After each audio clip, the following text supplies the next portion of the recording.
హారి కలిదోషహారియై సర్వభూపాలురకు సిరులను కలిగించు మోహిని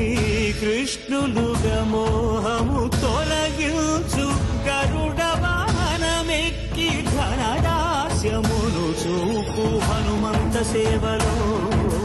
అభయం ప్రసాదించు గజవాహనముపై భ్రాంతిని తొలగించు సూర్యప్రభను నిలిచి అక్షీణతను పెంచు శ్రీవత్సవక్షుడై ఆ చంద్రప్రభను విహరించు రథమెక్కి మనోరథమెక్కి మరిన మంచలను త్రుంచగా రయమెక్కి హరిహయమెక్కి